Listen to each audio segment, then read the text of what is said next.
हम लोग एक टॉपिक कर रहे थे प्रोडक्शन फंक्शन के लिए।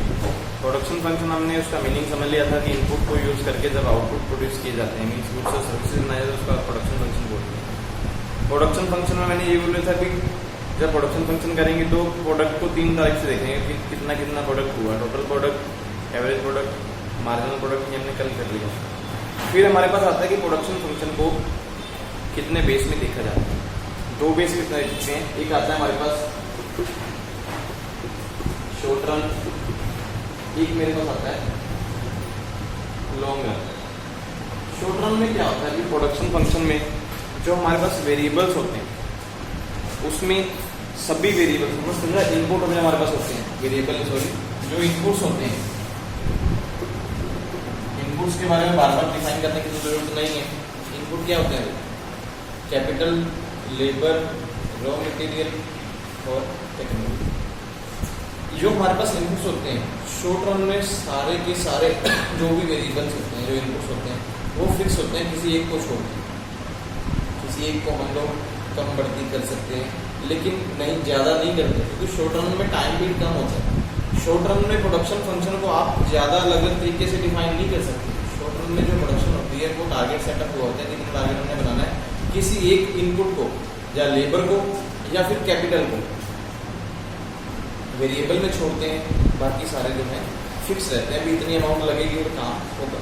मान लीजिए लेबर को उन्होंने वेरिएबल पे रख लिया कि लेबर को कम बढ़ती कर लेंगे, शॉर्ट रन में 10 बंदे, कभी 8 बंदे, कभी 5 बंदे चला लेंगे, लेकिन बाकी सारी चीज़ें आपको फिक्स रखनी है क्योंकि पैसा इतना लगेगा, रॉ मटेरियल इतना लगेगा, टेक्नोलॉजी भी आपको इतना टाइम देना पड़ेगा। तो शॉर्ट रन का प्रोडक्शन फंक्शन क्लियर हो गया। शॉर्ट रन में जो हमारे इनपुट्स होंगे वो अपने नेचर में फिक्स होते हैं। जब बात करते हैं लॉन्ग रन में जो भी हमारे इनपुट्स होते हैं ये किस कंडीशन में होते हैं? वेरिएबल्स में। ठीक है, वेरिएबल के होते हैं कि इसमें प्रोडक्शन फंक्शन को आप अलग अलग तरीके से दिखा सकते हो। इसमें जो आपके पास कैपिटल, लेबर, मेन तो किसी भी प्रोडक्शन फंक्शन के दो ये पार्ट जो मेन चीजें होती हैं किसी प्रोडक्शन फंक्शन में, रॉ मटेरियल और जो आपका टेक्नोलॉजी है वो बाद में तो यूज करते हैं जो गुड्स बनाने के लिए। जो मेन हमारे इनपुट है वो यही होते हैं कैपिटल और लेबर। शॉर्ट रन में भी सेम चलता है, कैपिटल और लेबर किसी एक को फिक्स रखेंगे, एक को वेरिएबल में रखेंगे। लेकिन लॉन्ग रन में ये दोनों ही वेरिएबल होते हैं, कभी किसी को बढ़ा लिया कभी किसी को कम कर लिया। लॉन्ग रन में हम प्रोडक्शन फंक्शन को काफी तरीके से दिखा सकते हैं। लॉन्ग रन में हम जब भी देखेंगे तो रिटर्न टू स्केल देखा जाता है। रिटर्न टू स्केल समझते हो? हमेशा प्रोडक्शन फंक्शन को रिटर्न टू स्केल देखते हैं क्योंकि जो भी आप प्रोडक्शन में चेंजेस करना चाहते हो वो पॉसिबल ही सिर्फ लॉन्ग रन में होते हैं क्योंकि आपके पास टाइम होता है। अगर आपके पास टाइम ही नहीं है तो आप क्या चेंजेस करो? आपको पता है कि मुझे इतने पैसे लगाने हैं, इतना काम करना है, पैसे लगा के काम खत्म करोगे, चेंजेस नहीं कर सकते। लॉन्ग रन में हमारे पास बहुत सारे ऑप्शंस होते हैं, टाइम बहुत ज्यादा होता है। बाय द वे अगर हम चेंजेस करके देखें तो उसका बेनिफिट हमें हो रहा है या नहीं हो रहा है वो लॉन्ग रन में यही पॉसिबल है। प्रोडक्शन फंक्शन में जब भी देखेंगे रिटर्न टू स्केल देखेंगे। फिक्स तो एक होता है कि पहला जो हमारे पास आता है वो आता है constant return to scale. Constant return to scale क्या मतलब? अगर मान लीजिए कंपनी, एक तरफ मैं दिखा रहा हूँ कैपिटल, एक तरफ दिखा रहा हूँ लेबर। अगर कंपनी 30 कैपिटल लगा के 30 लेबर लगा के प्रोडक्शन फंक्शन कर रही है, मान लीजिए उनका प्रोडक्शन आ रहा है 200, वहां पे हम ले रहे हैं 200, ठीक है कि 30 कैपिटल और 30 लेबर को लगा के जो प्रोडक्शन हमारे पास आ रहा है, प्रोडक्ट जो बन रहे हैं वो 200 बन रहे हैं। अगर by the way company 60 capital कर दे और 60 ही लेबर कर दे तो प्रोडक्शन में कितना फर्क आता है? अगर ये 200 से 400 आ रहा है तो उसको क्या बोलेंगे?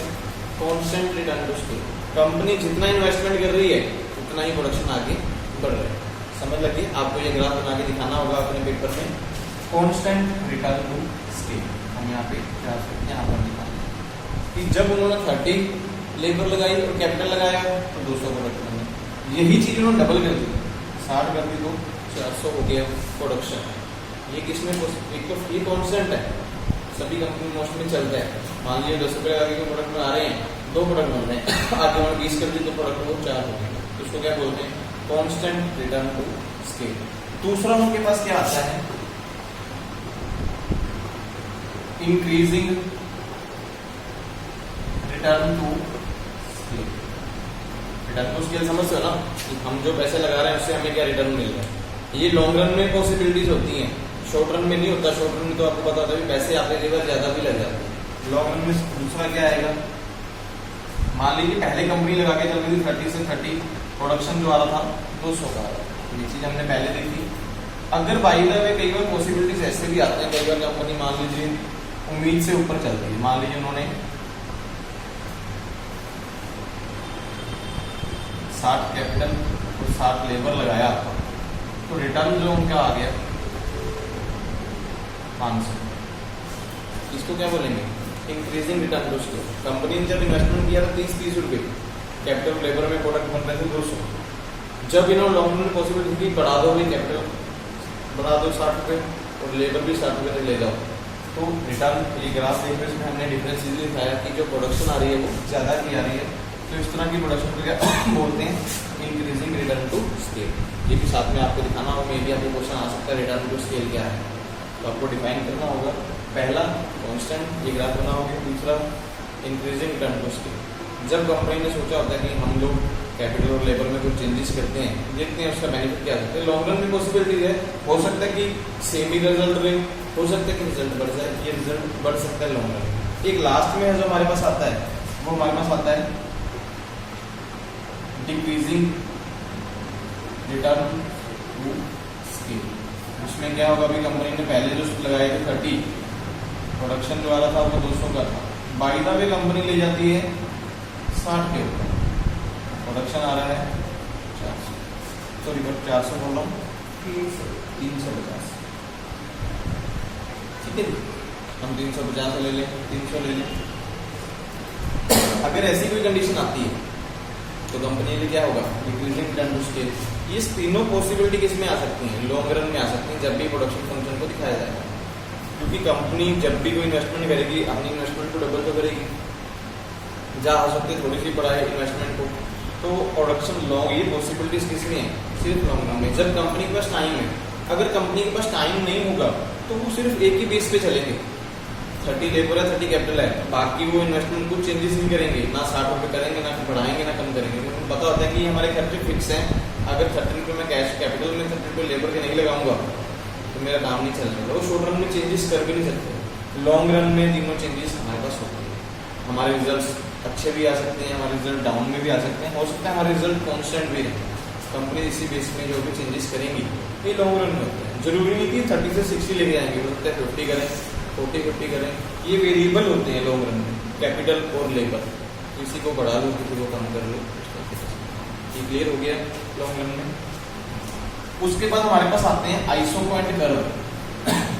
आइसो पॉइंट कर्व क्या होते हैं, जो आपके प्रोडक्शन फंक्शन को रिप्रेजेंट करते हैं। आइसो पॉइंट्स कुछ नहीं होता, आइसो पॉइंट लाइंस होते हैं, कर्व होते हैं, एक तरह के आपके बुक में आगे पीछे हैं सब कुछ। ये रिटर्न टू स्केल सबसे आगे जाके था, वो मैंने पहले ही करके दिखा दिया आपको, लॉन्ग रन के साथ मिलता जुलता टॉपिक है। आइसो पॉइंट्स कर्व भी हैं जो प्रोडक्शन फंक्शंस को रिप्रेजेंट करते हैं। आपके पेज नंबर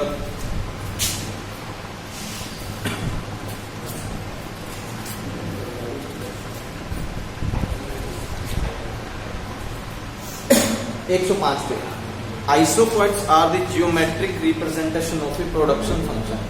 जब प्रोडक्शन फंक्शन को आप जियोमेट्रिक रिप्रेजेंट करते हो वो आइसो पॉइंट्स होते हैं। आइसो पॉइंट कर्व बोलते हैं। आइसो पॉइंट्स हमेशा convex to the original points. इसके कुछ फीचर्स हैं कि जो आइसो पॉइंट्स हैं एक पॉइंट से स्टार्ट होते हैं। प्रोडक्शन फंक्शन को आप अलग अलग तरीके से दिखा सकते हो। प्रोडक्शन फंक्शन कभी कैपिटल बढ़ा ली, कभी लेबर बढ़ा ली, तो ये इनके फीचर्स आप देखेंगे कि iso points curve convex to the origin एक पॉइंट से स्टार्ट होते हैं। दूसरा, iso points curve never intersect each other, कभी भी आपस में उलझते नहीं है आइसो पॉइंट्स का। अगर एक पॉइंट से स्टार्ट हो रहे हैं तो अलग अलग दिशा में बढ़ेंगे, कभी भी अलग अलग एक दिशा में ऐसा नहीं होता कि एक जगह स्टार्ट होकर एक दूसरे को उलझ के जा रहे हैं। मैं एग्जाम्पल बोलूँ कि आपके मान लो ये प्रोडक्शन फंक्शन दिखा रहे हैं, आइसो पॉइंट्स पर हमने ऐसे दिखा रहे थे, मे बी ऐसा भी हो सकता है, ऐसा भी हो सकता है, ऐसा भी हो सकता है, ऐसा भी हो सकता है। ऐसा नहीं होता कि आइसो पॉइंट जब यहाँ से चालू हो तो यहाँ से घूम के ऐसे चलेगा, ये कभी नहीं होता। इसको बोलते हैं इंटरसेक्ट। आपस में कभी भी उलझते नहीं है, एक पॉइंट से स्टार्ट होंगे और ऊपर की तरफ बढ़ेंगे, कभी भी अलग नहीं होता। क्योंकि कंपनी जब भी चेंजेस करेगी अपनी कैपिटल लेबर में तो पॉइंट्स के बेस पे चेंजेस हो सकता है कि प्रोडक्शन कम हो गया या बढ़ गया, लेकिन कभी भी आइसोपेंट्स कर्व आपस में चेंजेस नहीं होते। आपको क्वेश्चन आ जाता है कि आइसोपेंट्स कर्व क्या है और टाइप्स ऑफ द आइसोपेंट्स कर्व बताइए। इसमें टाइप्स में भी शायद आपकी बुक में है, एक जो लिखे हुए सारे लिखे हुए। 4 प्रकार के आइसोपेंट्स कर्व होते हैं। 4 प्रकार में सबसे पहला कर्व जो हम पढ़ने जा रहे हैं वो हमारे पास है, आपको उनके ग्राफ भी साथ में बनाने होते हैं। लाइनर आइसोपेंट्स पहला देख लीजिए, मैं आपकी शायद बुक में पता नहीं है चाहे नहीं है, बुक में शायद मिल भी sir. Linear isoquant curve, linear isoquant curve क्या करता है भाई? सबसे पहले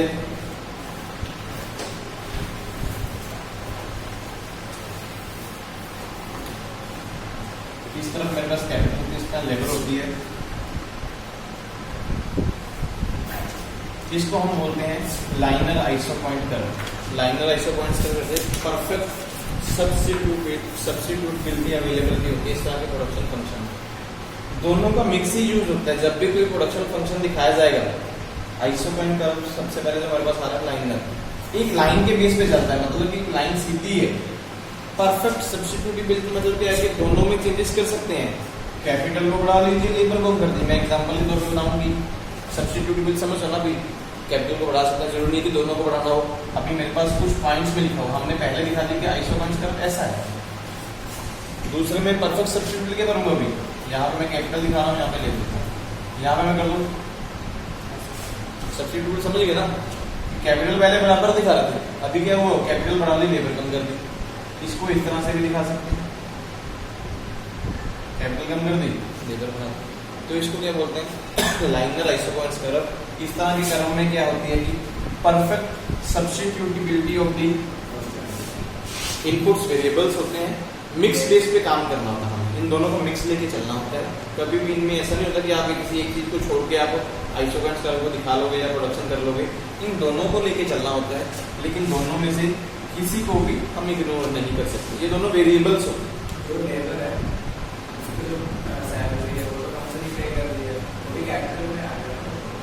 लेबर में हम सैलरी बेस पे नहीं देख रहे, कैपिटल तो हमने पैसा होगा ना, कितना पैसा लगा बिजनेस चलाना है। लेबर का हो गया तो सैलरी दे, लेकिन कितने बंदे सही हैं हम उस बेस में देखते हैं।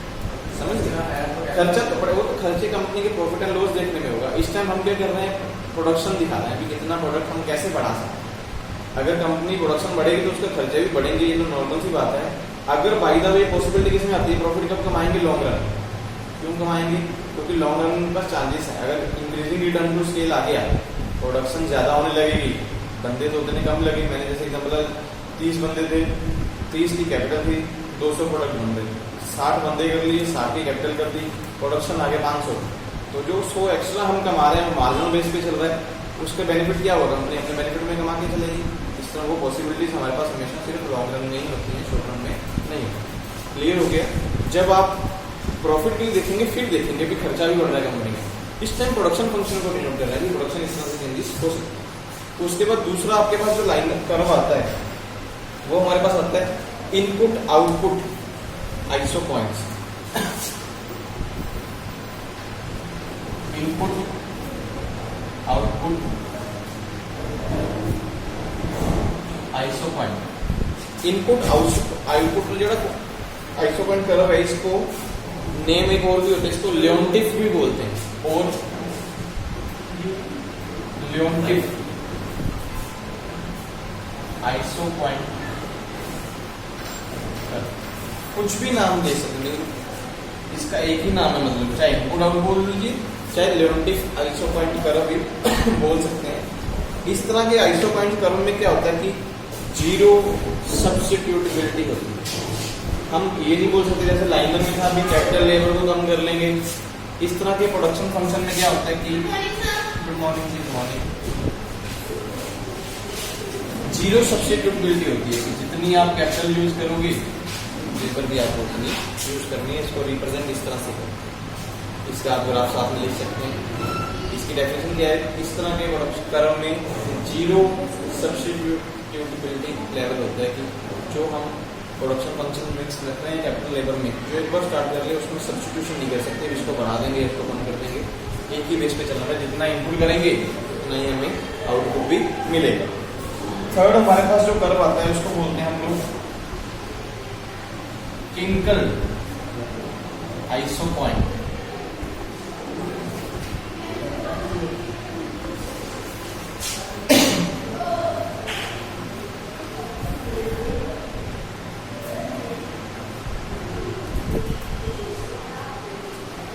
किंकल आइसोपॉइंट्स कर्व क्या होते हैं? इसमें था कि परफेक्ट सब्स्टिट्यूटेबिलिटी, इसमें तो क्या नो जीरो सब्स्टिट्यूटेबिलिटी, इसमें क्या होती है लिमिटेड सब्स्टिट्यूटेबिलिटी, लिमिटेड होती है। लिमिटेड सच में थोड़ा थोड़ा कन्वर्ट कर ले लिमिट बेस पे, अलग अलग टाइप से प्रोडक्शन फंक्शन हो सकता है। इसमें कैसे होंगे किंकल कर्व किस तरह से आएंगे, ठीक है जी। इनको क्या बोलते हैं आइसोपॉइंट्स बोलते हैं, इनको इस तरह से लिखते हैं। ये कैपिटल है हमारे पास, ये लेबर, समझ लग गया, इसलिए इसका नाम है किंकल।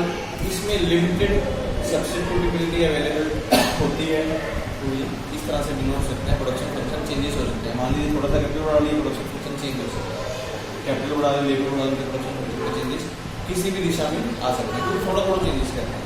लास्ट में जो हमारे पास आता है एक आता है स्मूथ या फिर कॉन्वेक्स।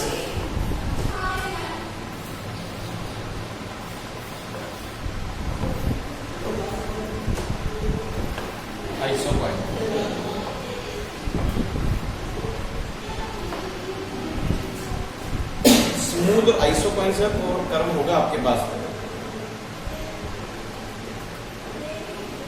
इसमें क्या होता है कैपिटल और लेबर में बी सब्स्टिट्यूट कंटिन्यूसली, में भी हो सकता है इस तरह के कर्व में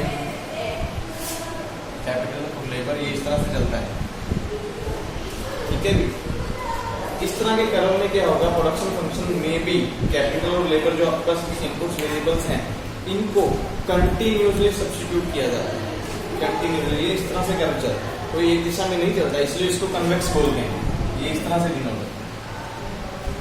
पहले कैपिटल कम थी तो भाई लेबर में ज्यादा था, जैसे जैसे कैपिटल बढ़ाते चले कम करते थोड़ी बढ़ाते चले गए लेबर कम होती चली गई, तो इसको क्या बोलेंगे कंटिन्यूसली सब्स्टिट्यूटेबिलिटी होती रहती है। इसमें क्या था परफेक्ट था, मिक्स कर सकते थे, इसमें था अभी जीरो, इसमें था लिमिटेड, इसमें क्या आता है कि कंटिन्यूसली सब्स्टिट्यूटेबिलिटी है मे बी कंटिन्यूसली, अगर जरूरत पड़ेगी तो लगातार इसमें चेंजेस करते चले जाएंगे, इसलिए इसको बोलते हैं स्मूथ और कन्वेक्स आइसोपॉइंट्स कर्व।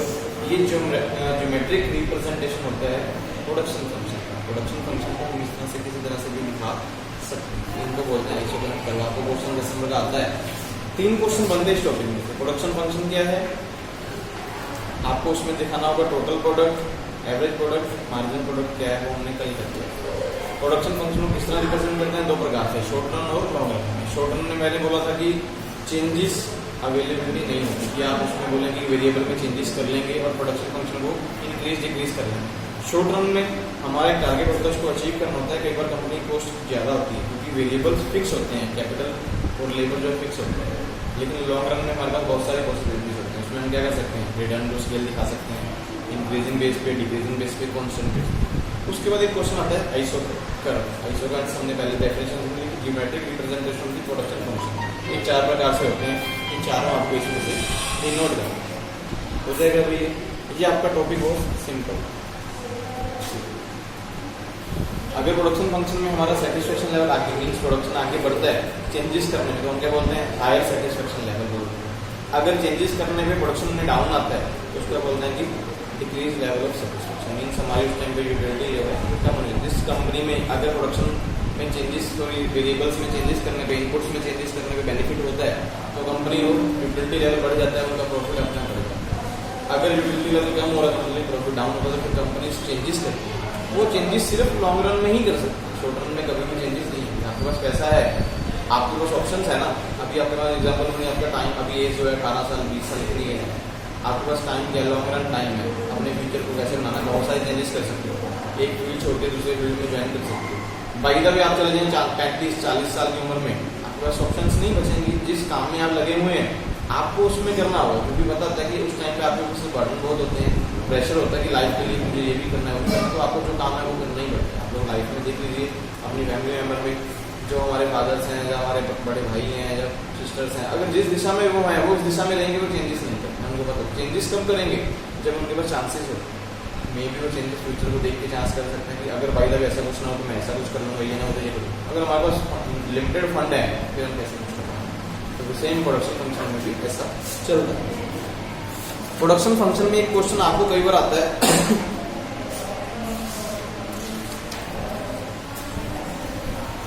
2 नंबर में क्वेश्चन देते हैं कई बार।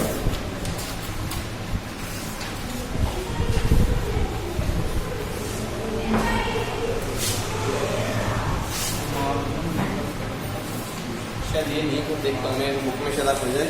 उसको यही बोलते हैं marginal rate of technical substitution, ऐसा कुछ बोलते हैं। हाँ यही है, marginal rate of technical substitution. इसका शॉर्ट फॉर्म यही है, marginal rate of technical substitution. Marginal rate of technical substitution क्या होता है कि अगर प्रोडक्शन फंक्शन में आप किसी बेस में भी कोई भी सब्स्टिट्यूशन करते हैं, एग्जांपल क्वेश्चन कि 2 आपके फैक्टर देखते हैं कि आपने 2 फैक्टर कैपिटल लेबर में, किसी में भी कोई चेंजेस करने पे आपके आउटपुट में अगर कोई डिफरेंस नहीं आता तो उसको क्या बोलते हैं, marginal rate of technical substitution. मैंने एग्जांपल बोला कि आपने 30 की कैपिटल 30 की लेबर लगाई है, 2 आपके इनपुट्स हैं, उनको यूज किया, आपका आउटपुट 200 का आ रहा है। अब भी आप क्या कर रहे हैं कि कैपिटल आपने 40 की कर दी, लेबर जो आपने 20 की कर दी। अगर ऐसा कुछ करने पे आपके आउटपुट में कोई भी फर्क नहीं पड़ता तो उसको क्या बोलेंगे हम, marginal rate of technical substitution. आपने टेक्नोलॉजी को यूज करते हुए किसी एक इनपुट इनपुट्स में चेंजेस करने से हमारे आउटपुट में फर्क नहीं पड़ता तो उसको हम ठीक बोलते हैं। ठीक है, ये 2 नंबर में आपको कई बार क्वेश्चन आ जाता है, marginal rate of technical substitution. एक आता है बजट लाइन, 2 नंबर का क्वेश्चन कई बार देते हैं। बजट लाइन क्या होता है कि जितना हमारे पास बजट है इस बेस पे हमें काम करना है। बजट लाइन ऑलवेज इसी तरह से रिप्रेजेंट करती है, जो हमने ये घर बनाया ना, ये बजट लाइन होती है। मान लीजिए मेरे पास बजट है, मैं 30 की कैपिटल लगा सकता हूँ, 30 की लेबर लगा सकता हूँ, इससे ऊपर नहीं काम कर सकता, तो उसको क्या बोलते हैं, बजट लाइन। जब इससे ऊपर जाएंगे तो हमारे बजट से काम बाहर हो जाएगा, हमारे खर्चे भी बढ़ सकते हैं, उसी बजट पे जब काम करते हैं उसको क्या बोलेंगे, बजट लाइन। ये था आपका प्रोडक्शन फंक्शन का टॉपिक जो हुआ खत्म।